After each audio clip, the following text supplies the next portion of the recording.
دا تیر آیات اخرنی خدا و چې و الهکم اله واحد لا اله الا هو الرحمن الرحیم، چې دا د توحید خبره سوی پکې چې ستاسې معبود یو الله دی او نسته معبود په حق مگر نه دی، او دی رحمان دی رحیم دی، بی نهایت بی حد رحمت کوونکی دی په دې دنیا کې، او رحیم کامل الرحمت دی که پوره رحمت کوونکی دی په هغه دنیا کې پر مؤمنانو. مشرکانو بره سره نارې کړې اوازې کړې بره اوس مناوله ده واورېد ته دا دونه غټه دنیا وګوره او دا یوه دانه خدای وګوره، دا په دې ګردو رسېږي. دا ځینې کسان چې دا د مثال په طور د پیرانو په باره کې ډېره غلو کوي، ډېر تجاوز کوي، دا پیران بیا متصرفین د دې دنیا بولي، هغه لا موږ دا رقم وایي چې ځان ته مؤمن وایي دا دنیا 2.5 کلندره ده. هغه دا 2.5 کلندره بیا څه شي دی؟ باره وایي دا نو دا ده چې معنا دا جهان چې تقسیم کې دا یوه برخه چې د یوه کلندر په وسه پراوه دا خو ده سو، بیا نور بل کلندر ته ورکړل باره یو څه هلته پاته سو نیمۍ، نو هغه بل درېیم کلندر ته چې هغه ته باره دا نیمۍ ور پاته سوه، هغه ته وینې دونه قدر شی سو نو 2.5 کلندر باره نو هغه کلندر هم نیمۍ کړي. په دغسې جاهلانه خبرې د بېعقلي او د ناپوهۍ خبرې په اوس عصر کې چې د نبي علیه صلات وسلام دین شپه ورځ بیانېږي دغه مرداره عقیده سته، نو د هغو مشرکانو به څه حال و؟ هغو باره چکچکا کړه باره هلته دا ګرده جهان وګوره، ول د زامنو د ورکولو دپاره جلا خدای په کار دی، د غاښ د درد دپاره جلا په کار دی، د بارانو دپاره جلا په کار دی، د پیرانانو دا وسایل د جوړ کړي. نو الله عز وجل د دوی د رد دپاره دوی چې د استبعاد وکړي چې ته دا ګرده دنیا د یو خدای په لاس نور کې نور خدایان جوړوي، خو دا دلایلو ته فکر وکړه زوی مړی، دا دلایل په تکوین کې اوس بیانوي چې زموږ تر سترګو لاندې دي. الله وایي باره بل خدای راپېښ شي وجه کې، نو چې دغه کارونه په دې جهان کې تاسې وینئ چې دغه ګرده د یوه الله په لاس کې نو د ګرده جهان الله بس دی. بس داسې وایي ان بېشکه فی خلق السماوات، فی خلق په پیدا کولو کې، السماوات د اسمانو، والارض او د مځکې، دا دوه کار الله یاد کړي چې په پیدا کولو کې د اسمانو او د مځکې، واختلاف او په بدلون کې اللیل والنهار، د شپې او د ورځې، دا شپه چې سي معدومه سي ورځ خلاصه سي معنی ختمه سي معدومه سي، بیا چې شپه خلاصه سي بیا شپه معدومه سي ورځ را روانه سي، نو دا بدلون پر لکې تر اوړي لکه څرخ دغه رقم دی. دا شپه یوې خواته ده د مځکې، ورځ یې بلې خواته ده. دا شپه دا رقم ده د مثال په طور داسې ولاړه ده پر دې مځکه باندې، که تاسې ته نه معلومېږي زه بیا یو تشبیه درته وکړم. دلته یو ګین کښېږدي بال هغه الکوان چې ګین پکې د دې خوا چې بله پورته ولګېد د ګین سایه داسې نه ده چې چارکونجه ده یا درې کونج، دا دی ده لکه زردکه داسې ده چې توژلې ده. دا لمر خو چې در مځکه اخوا ته سي باره د مځکې سایه شپه ده، شپه بل شی نه ده، دا د مځکې سایه مازې غټه ده. اوس موږ ته د بل شي سایه ته کښېنو خوا د لمر رڼا یې پر هغې انعکاس کړي نو په سایه هم یې رڼا هم یې، مګر چې په یو ډېره سایه ننوځي هلته باره تاریکه سي نو دا د مځکې غټه سایه ده. نو دغه سایه داسې ولاړه د لمر چې د اخوا راګرځي سایه یې ګرځي، که دغسې بلب داسې پر ګین داسې راوګرځي دا د ګین سایه به داسې راګرځي، دا رقم دی. بلب داسې پر راوګرځوه عین بس دا مځکه دغه رقم ده، بس د لمر د اخوا پسې راځي د دې سایه ځینې روانه ده اخوا ته، بس دا شپه داسې ځي راګرځي. نو خو ورځ په پسې د شپه ځینې راګرځي، شپه ګویا کې ځغلي ورځ پسې راځي داسې پر اوړي لکه څرخ. نو الله وایي دغه اختلاف چې دوی سره کوي، بدلون چې پر لکې چې پلا شپه لاندې سي ورځ پر اثر بیا رسي بله شپه راځي خوا ته سي ورځ اخوا ته سي، دغه کار څوک یې چې تر اړوي دا څرخ چا چالان کړی. والفلک التي تجري في البحر، والفلک او په هغه کښتۍ کې ډېرې کښتۍ یادوي. فلک چې دی دا د فلک تورې په عربي کې داسې تور دی وایي جمع او مفرد دواړه یو رقم دي. فلک یوې کښتۍ ته هم وایي، په هغه صورت کې دا پر وزن د قفل ده، د قفل پر وزن چې سي بارونه یوه کښتۍ سو. او فلک و ډېرو کښتیو ته هم وایي، په هغه صورت کې نو بیا دا پر وزن د اوس جن ده، اوس د اصل جمع ده، بهرحال بیا دا فلک بیا ډېرو کښتیو ته وایي، نو دلته مراد هغه جمع معنا مراده. والفلک او په کښتیو کې التي هغه کښتۍ تجري چې تګ کوي په البحر په دریاب کې، بما په هغه ټولو شیانو سره ینفعو چې هغه ګټه رسوي الناس و انسانانو ته. انسان ته چې کوم شی ګټه رسوي و دغه کښتیو کې واچي، بس دا کښتۍ په دې دریابو کې روانې دي نه ډوبېږي. الله وایي دغه حکمت ته تاسې وګورئ چې دغونه مال پکښې کې باندې دی، کښتۍ روانه ده نه ډوبېږي. پخوا بلا د مثال په طور کښتۍ کوچنۍ کوچنۍ وي، اوس خو ګوښونه دا رقم دي چې پلا د دې ځایه کار پر کېږي چې دی بارېږي، شپږ میاشتې مزدوران کار پر وکړي، شاولان کار پر کوي چې اوس دی کم وخت به دی سیټ شي. دی په 6 میاشتې کې چې دی لوټ سو بیا چې دی روان دي د دې ځای مال د بار کړی مثلا جرمن چې وړي امریکا چې وړي کاناډا چې وړي په دې اوبو په دې دریابو کې دی دا ګرد مزلونه ووي چې هلته ورسېږي چې بیا 6 میاشتې دی خالي کېږي بیا دغه یوه ګورته چې ښار ولاړ دی کوچنی ښارګۍ دغه یوه خبره چې راسې دی تللی دا رقم نو دا کښتۍ د چا په قدرت روان دي الله دا کښتۍ ته خو فکر وي دا خو دا سودا ده دا د شپې بدلون دي دا سودا ده د مځکې او د اسمانو خلق ورته وګوري چا درولي دي دا پیدا کړي دي دا نو والفلک په هغه کښتیو کې التي هغه تجري چې تګ کوي جریان کوي بهېدل کوي په البحر په دریاب کې بما په هغه ټولو شیانو سره یان په هغو چې ګټه رسي الناس و خلکو ته که د خلکو اوبه په کار دي په دا ګوټ کې چې حجاج دي په 0 نفر یا په 100 نفر په کښې کې د ټولو دپاره خو د دریاب اوبه نه دي خو د ذخیره اخیستې د هغه اوبو کې د دریاب اوبه خو د شرنګ نه دي نو خوراکه یې د هلته په کښې کې ده چې یوازې د تیل ور چې دی په چلیږي دا به څونه ځای نو دا شیان چې د خلکو ته ګټه رسي دا هم په کښې وما انزل الله وما او په هغه څه کې انزل چې نازل کړي دي الله الله عز وجل من السماء د اسمانه څخه په هغه کې هغه چې شي من ماء د اوبو څخه دغه د اسمانه چې په ګیلنو په لیټرو اوبه راوري دې خواته چې اوس په ذات وګورئ وچه کلکه بل وخت دونه اوبه ووري په 0 په میلیونو لیټره ووري پر د عام غرو باندې ووري چې موږ ته چې وینو ګرد عمر پر کښتو یې ووري دا فاحیا بیا راژوندي کې به په هغه سره الارض مځکه راژوندي کې په دغه اوبو مځکه بعد موتها وروسته تر مرګ دی مځکه چې وچه چې ګواکې مړه سوه بیا چې کوم وخت اوبه پر وورېږي الله ژوند ورله ورکړي هغه شیان چې په دې کې دي هغه راوخوټېږي راغټ شي نو ګواکې ژوند کوي نو فاحیا راژوندي کې به په دغه اوبو سره الارض مځکه بعد موتها وروسته تر مرګ د هغې وبث والاتت کړي دي فيها په دا مځکه کې من کل دابه چې د هر زنده سره څخه د هر جانور ژوندي شي څخه په مځکه کې نو د مثال طور چې هغه غټ حیوان یې ته بولې پیلې بولې اوښې بولې یا تر هغه بل کوچني حیوانات نو هغه زره خصمانان دي چې ګای ته کتاب ګوره په پښې کې وګوره هلته دی کرار ګرځي مازې په سترګه معلوم شي چې مړی دورې وګرځېږي اخواته وګرځېږي حرکت کوي دی نو وبث چې الله عز وجل چې کړي فيها په دا مځکه کې من کل دابة د هر زنده سر نو مال هغه غټو کښرۍ ګرده تر لاندې سوله دغه ته وګوره دا چا غوړولي وتصریف الریاح او د هغه رقم په تغییر و بدلون کې ریاح د بادو باد یې پلا د دې خوا چلیږي بل ګړی چې بیا سي درخته پر دې بل خوا راکږه کې پر دې بله خوا راواړي دا باد چې پر له ګرځي ګای یوه طرف ته ګای بل طرف ته نو دا تصریف معنا تغییر و تبدل الریاح د بادو په دغه کې هم چې فکر ووي والسحاب المسخر بین السماء والارض والسحاب او په وریاض کې المسخري چې دا مسخره ده تابعداره ده الله بین السماء والارض په مابین کې د مځکې او د اسمان مسخر تابعداره ته وایي خلک وایي فلاني سړي ته پیری مسخر کړی دي معنا د خپل ځان تابع یې ګرځولی دي چې دی څه ورته وایي هغه به کوي داسې نو دا سحاب دا وریاض مسخره د الله د امر ده چې کې دورې روانوي بس دا په هغه کې بې امري نه کوي دا مسخره ده بین السماء والارض په مابینځ کې د اسمان او د مځکې نه پر مځکه تکیه ده نه په اسمان پسې ځواړنده ده په دا مابینځ کې مسخره ده روانه ده نو دا څونه شیان الله یاد کړ د تکوین او د جهان په دې ګردو کې لآیات الله وایي په دې کې دلایل دي د قدرت د الله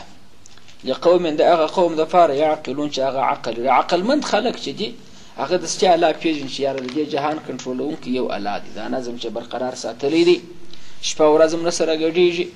دا بادونه هم دغه د مثال په طور سرکشي نه ځینې کوي دا وریځ هم سرکشي نه ځینې کوي د مځکې او د اسمانو خلق پر دغه ټاکلي نظام باندې نو په د هر شي کې که عاقل سړی فکر وي الله یې خپله پوهېږي مشرک دا څه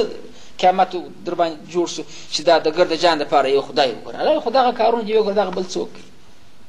خو نو یو الله یې کنټرولوونکی دی بل څوک به راپېژ کړي چې هدی عبادت وکړي خو یا به غویي ته ځوی مړی کړي یا به پیري ته کړي یا به ملک ته کړي د دغو شیانو کنټرول کوم څوک کولی شي الله څخه بل څوک یې نشي کولی نو دا یې تکویني دلیل د دې خلق دلیل الله عز وجل ودې ته پېژ کړي چې بس یو خدای معبود دی هغه خبره ثابته ده چې والهکم اله واحد لا اله الا هو الرحمن الرحیم نو د دې دلیل سره چې اوس الله عز وجل پېژ کړي انسانان خو نو باید خدای پاک ومني په توحید سره الله وایه په انسانانو کې دغه رقم لکه اداره له امسته ومن الناس بعض انسانانو څخه من هغه څوک دي یتخذو چې دی نیسي من دون الله ما سوا د الله عز وجل څخه اندادا نور سیالان د الله سره سیالان جوړ کړي دي د الله عز وجل په خدایي کې نور شریکان کړي. انداد جمع د ند ده. ند د یو چا مثل ته ویل کېږي، سیال ته ویل کېږي چې ورسره برابر. نو الله وایي ځینې په انسانانو کې من هغه څوک دي یتخذو چې دی نیسي من دون الله ما سوا د الله څخه اندادن سیالان و امثال د الله عز وجل. نو دا منه په یوه کار کې ورسره نیسي. یو څوک به دا رقم غلط دی، مثال په طور باره به چې الله عز وجل باران کوي، د فلاني علاقې باران په فلاني سړي پسې اړه لري، هغه په خدای پسې اړه نه لري. دا په یو کار کې د هغه سره ند پیدا کړي، مثل پیدا کړي. یو بل سړی بیا دی باره خدای پاک په غیب خبر دی، یاره زموږ د مثال په طور فلانی شیخ نعوذ بالله په غیب خبر دی، دا د خدای سره په علم غیب کې ند پیدا کړي. یو بل سړی به د مثال په طور په عبادت کې ورسره پیدا کړي چې خدای ته سجده کېږي، وجه بت هم کېږي، وجه کابر ته هم کېږي، لمر سپوږمۍ ته هم کېږي. دا په بل شي کې په عبادت کې ند ورسره پیدا کړي. د ټولو عباداتو سرچینه دا یو سړی چې وجه فلاني سړي ته علم غیب ثابتوي، ولې ثابتوي؟ خدای ډېره مینه ورسره لري، محبت یې دونه ډېر دی، باره زړه بل رقم نه په سړېږي، باره علم غیب ورته ثابت کړي. دا بل چې عبادت ورته ثابتوي خو ولې خو ډېر پر ګران دی، پر ګران دی، پر ګران دی، باره د ګرانښت درجه هغه ته ورسېږي، کله بره عبادت ورته وکړي. دا بل سړی چې د مثال په طور دی د ټولو علاجو علاج بولي، د ټولو مرضو علاج بولي، خو هم د ډېره محبته باره دغه عقیده ورته وساتي. نو محبت د شرک چې نه ده مرکز یې دی. لکه شراب چې الخبائث دي، چې سړی شراب وڅښي باره په یوه ګناه نه بند. محبت هم که د یو چا په باره کې د الله در محبت ور زیات سو، بس بارونه هر بلا چې وکړه هغه ورسره تړلی دی. نو الله داسې باره وایي یحبونهم که حب الله، یحبون دی محبت ساتي هم د دغه ما سوا د الله سره د مخلوق چې دی داسې محبت ورسره ساتي که حب الله، لکه محبت الله خود باره د الله صفتونه ورته ثابتوي. که ده په محبت کې فرق کړی وای چې یا د الله عز وجل د محبت جلا درجه ده، د دې مخلوقاتو کې که پلار دی، که پیر دی، که فقیر، که نبي، که ولی، که ملک، د هغو د محبت جلا درجه ده. باره په شرک دی نه اخته کېدی. دته چې مشکل پیښ په محبت کې پیښ شو، د خلکو سره د مخلوقات سره هغه درجه محبت وکړي چې هغه د خدای حق و. خود نو چې محبت کې سره برابر سو، برای خود یا د خدای علم ورته ثابت کړي، یا د خدای د عبادت ورته ثابت کړي، یا بل ثابت کړي. نو یو شاعر وای گر فرق مراتب نکنی زندیقی، وای که د مرتبو فرق یې نسه کولی زندیق یې. زندیق کافر ته وایي، خو ته دا د محبتو درجه باید سره جلا کړې. دا نه معنی چې د اولیاو سره محبت مه کوه، د انبیاو سره محبت مه کوه. د اولیاو محبت د انبیاو د ټولو د مشایخو د ملایکو د ټولو محبت دی، مګر وخت په درجه کې به د چا تر محبت کمې، د الله عز وجل تر محبت به کمې. نو دا لکه په دا ښو خلکو کې چې دی بیا و قربانو ته راسي، د زوی و د مینې و د پلار و د ورور د ګور د محبت سیې دي، مګر و د الله تعالی و درجه ته بیا نه ورسېږي. اوس چې موږ ته مشکل پېښ دی، مثلا یا پر چا باندې زوی دونه ګران دی چې د خدای پاک احکام پر پایماله کوي، نو خو هغه د خدای محبت چې هغه د تور کړی دی، هغه درجه اوس د ځینې نیولې ده. یا ماینې ته دونه قدر کوي چې د خدای پاک احکام په پایماله کوي، خو هغه د ماینې چې کوم حق د محبت هغه د دروند کړی دی، هغه د خدای هغې ورته ثابت کړی دی. نو دغه د محبت درجه د دې څه ګډې سوي دي. الله هغه د ګزک ځای وایي چې دوی چې دا کار کوي د خدای څخه سوا نور انداد ورته جوړوي. ولې یحبونهم که حب الله، یحبون خدای محبت ساتي هم د دغه نور شیانو سره چې الله سما سوا دي، که حب الله لکه محبت الله. که ته ونه په محبت کې نو څه فرق دی؟ نو محبت دی د خدای سره ام کوم د ولي سره کوم الله، ویا د مؤمن محبت په زه اوس در وښیم. والذین هغه کسان آمنو چې هغوی ایمان راوړي، اشد هغه سخت حبا په محبت کولو کې لله د الله سره. کوم سړی چې مؤمن دی هغه محبت لري، خو د الله تعالی محبت یې سخت تر دې نور محبت و. دغه د مؤمن نقشه ده. دا مشرک چې خراب سو دغه څه د محبت درجه ګډه سوله، هغه د خدای محبت یې سخت نه کوي، ډېر نه کوي، دا بل ورسره مساوي کوي. چې مساوي کوي خود مشکلات پیښ سو، بره خدای معلم الغیب بولي، خپل پیر معلم الغیب بولي، خدای به معلم الغیب بولي، خپل پلار به نعوذ بالله عالم الغیب بولي، یا به خدای د عبادت مستحق بولي، ملایکه به ام بولي. دا غلطي په دغه ځای کې پیښه سوله. ګوري الله وویل یحبون دی محبت لري هم د غیر الله سره، که حب الله لکه محبت الله. والذین هغه کسان آمنو چې هغه مؤمنان دي، چې موږ مؤمن بولو هغه سره کم دي، هغه محبت الله سره او د بل سره برابري الله ویا. اشد هغه سخت حب ازری محبت کول لله د الله سره، دغه محبت الله سره ډېر تر بل محبت هغه زره لنه پانګنی، هغه د خدای سره مين دغه ډېری ابر د مؤمن. نو الله عز وجل وسوي ولو يرى الذين ظلموا تخفيف ورکی، هغه مخکې دلیل پیش کړي، د دلیل وروسته خو حق دا و چې ایمان راوړي، بیا مشرک چې ځینې انسانان اسلام مشرکان شرک کوي او د شرک وجه هغه د محبت غلطي ده چې د کړې ده. اوس نو الله عذاب ورته پیښ وي. ولو يرى کدوی کلیدلی الذين هغه کسانو ظلموا چې ظلم یې کړی پر خپل ځان په شرک، اذ په هغه وخت کې يرون چې دی ګوري العذاب او عذاب ته کومه خبره لیدلی، ان القوة لله جميعا چې قوت الله لر دی ټول، وان الله شدید العذاب او د الله عز وجل عذاب ډیر سخت دی. یعنی هغه ټیم چې په ورځ قیامت دا کافران ودرول سي چې اوس یې دوژخ ته ورچي هېڅوک نسي کولی چې د دوژخه څخه دوی خلاص کړي. نو دی به پوه سي چې دا خو ګرد غښتلتوب ټوله زبردستي د الله ده، خو یا چا موږ عبادت کوه ملک یا یې نبیان یا یې قبرونه یا یې لمر و سپوږمۍ یا یې غویان په ځکه کې چې د باطل عبادتونه سوي چې د هر شي داسې وي. نو خو دغه یو بره تېر سوی وه، زه به د خدای پاک د عذابه خلاص کړی و، خدای ته به یې ویي چې دی خو دوژخ ته ولاکه واچې زما یې څومره عبادتونه کړي دي، زما یې څومره خدمتونه کړي، مګر یو نسي پېژندلی په دا معبودانو کې چې دا خپل عابدان خلاص کړي. نو دی به په کومه خبره پوه سي چې اوهو قوت خو ګرده د الله دی، د الله د قوت په مقابله کې خو یو سر نسي پورته کولی. دلته چې اور ته وګوري چې دا رقم عذاب خو موږ په ژوند ولاکه لیدلی، د خدای پاک د عذاب شدت بور معلوم سي. نو الله وایي چې اوس پر دې دنیا ده دغه دوې خبرې لیدلی چې هلته ده ته معلومېږي چې دا دی ودرول سي عذاب ته، نو به ده د بتانو عبادت نه وای کړی، ده به د دې باطلو خدایانو عبادت نه وکړی. داسې ګري اوس ترجمه ته متوجه کېږي پوهېږي. ولو یرا که لیدلی الذین هغه کسانو ظلمو چې ظلم یې کړی چې دا مشرکان دي، که دوی لیدلی په کوم وخت کې اذ هغه وخت یرونه چې دوی وویني العذاب عذاب وویني، که دا خبره دوی لیدلی چې ان القوة قوت خو لله الله عز وجل دی جمیعا ټوله، چې د الله د قوت په مقابله کې خو بل قوت نشته. وان الله او دا خبره لیدلی چې الله عز وجل خو شدید العذاب، شدید العذاب سخت عذاب والا دی. که دغه خبره دوی لیدلی نو جواب یې څه شي؟ جواب یې دا دی چې نو بل ما عبدوها، دوی به عبادت د دغو بتانو نه وای کړی.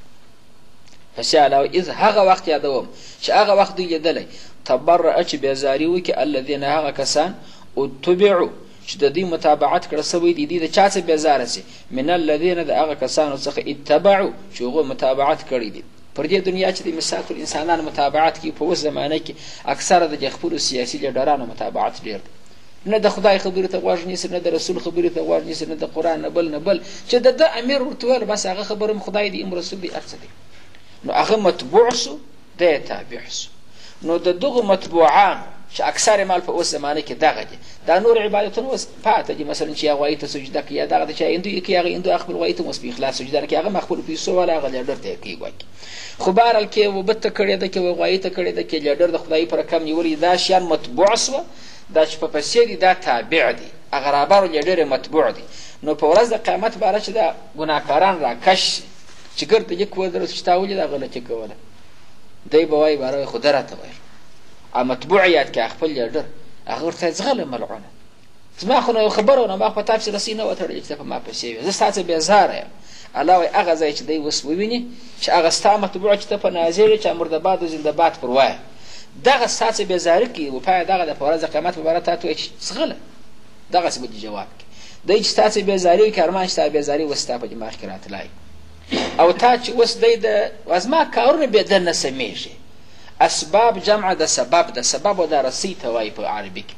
نه سبب رسۍ ته وایي لکه د څا رسۍ. اوس چې هر شی موږ کار په کوو د مثال پر ځمکه اړوو سبب یې څه شي دی؟ بیلچه. دا بیلچه ګواکې رسۍ شو د ځمکې اړولو لپاره، دا زموږ یو رابطه سوله. نو اسباب اوس په معنا د روابطو موږ استعمال وکړو، په خبره پوهېدلي اسباب جمع د سبب سوه، سبب رسۍ ته وایي. رسۍ خو نو ستا څخه چې ونیسې د بله شي سره دې مربوطوي تړي دي ورسره یو ځای کوي دي. اوس هر شی چې د بل کار دپاره سبب دا ګواکې د انسان او د دې کار تر منځ ګواکې یو رسۍ سوه واسطه سوله. نو په دې دنیا کې خو دغه لیډران یا دغه باطل خدایان دغه ګواکې موږ اسباب ځینې جوړ کړي وه چې معنا دغه نو بره ما خلاصوي. الله وایي هغه اسباب و رسیان دي به مالته قطع سینه به بد پشه در سینه به بل نه بل دغسې به ودرېږي.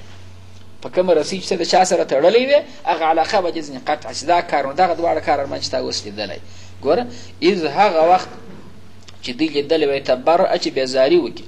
الذین هغه کسان بېزاري وکړي اتبعو چې د هغو متابعت سوي دي امیران صاحبان وه.